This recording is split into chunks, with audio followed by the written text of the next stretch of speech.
By early 1943, Europe was burning. Every single day, thousands of soldiers and civilians were losing their lives. The Allies had secured North Africa, but to break Nazi Germany's grip on the war, they desperately needed to open a new front directly into mainland Europe. To get to mainland Italy, there was one massive obstacle sitting right in their path: the island of Sicily. It was the strategic gateway to Europe, and both sides knew it. Adolf Hitler had spent months reinforcing the island. He packed Sicily with thousands of German and Italian troops, heavy artillery, and anti-aircraft guns.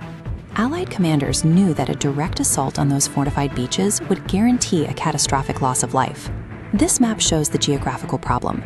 The Allies had to take Sicily, highlighted right here in the center. But to survive the landing, they needed to convince the German high command that the true invasion targets were the vectors pointing outward toward Greece and Sardinia.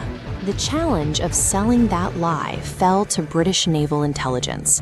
Two officers, Ewan Montagu and Charles Cholmondeley, proposed a deeply morbid solution. They decided they would deliver top-secret invasion plans to the enemy using a dead man. Military force alone was going to fail in Sicily. To save thousands of Allied lives, they needed to feed Hitler an illusion so convincing that he would voluntarily clear the path for them. The intelligence officers obtained the body of a recently deceased man and immediately began building a completely fabricated life for him. They gave him a rank he had never earned, Major William Martin of the Royal Marines. But a name and a uniform wouldn't fool Nazi intelligence. They had to supply pocket litter, the random, everyday items a real person carries that prove they actually exist. They forged official military identity cards, ensuring the stamps and registration numbers could survive a rigorous forensic investigation by the Germans. They even manufactured a private life. They slipped theater receipts, bank statements, and personal keys into his pockets. They gave him a fictional fiancée named Pam, complete with a photograph and a handwritten love letter to carry with him. But the real payload was a set of forged letters between senior British commanders. These letters stated clearly that the impending action in Sicily was completely fake, a mere distraction from the actual Allied invasions planned for Greece and Sardinia. To guarantee the Germans believed this intelligence, officers placed the letters inside a heavy leather briefcase, chained securely to the dead man's wrist. If the enemy suspected a setup, the entire Mediterranean campaign would collapse.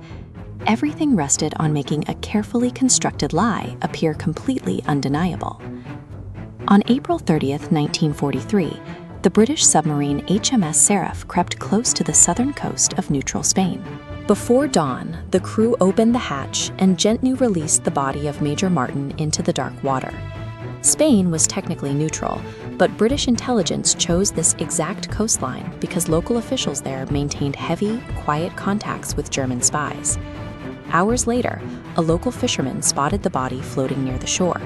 Spanish authorities recovered it, and exactly as the British hoped, copies of the top-secret documents were quietly passed to the Abwehr, the German intelligence service. German officers scrutinized the ID cards, read the love letters, and studied the invasion plans.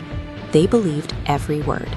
The intelligence was sent straight to Berlin, where Hitler immediately ordered heavy defensive units, tanks, and aircraft to leave Sicily and reinforce the Balkans. The trap worked flawlessly. Based entirely on the contents of a dead man's briefcase, the German military had voluntarily weakened their most critical fortress.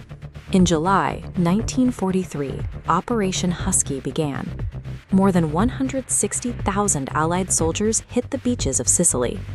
Because the heavy German reinforcements had already been sent away, the landing forces faced far less resistance than anyone feared. Allied forces advanced rapidly, securing the island within weeks. Taking Sicily opened a direct path into mainland Italy, applying such intense pressure on Benito Mussolini's fascist government that he was quickly removed from power. Even as Allied boots marched across Sicily, the deception held.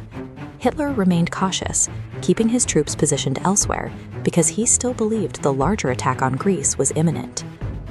For decades following the war, the true identity of the man who wore the uniform of Major William Martin was kept entirely classified. Later historical research finally gave him his name back. He was Glyndor Michael, a homeless Welshman who had died in London after accidentally ingesting rat poison. He never signed up to fight, yet by carrying those false documents ashore, he protected thousands of soldiers. Operation Mincemeat stands as a stark reminder that in warfare, manipulating your enemy's psychology is often the most effective weapon you have. If you want to explore more incredible stories of military deception and historical espionage, make sure to hit the subscribe button below.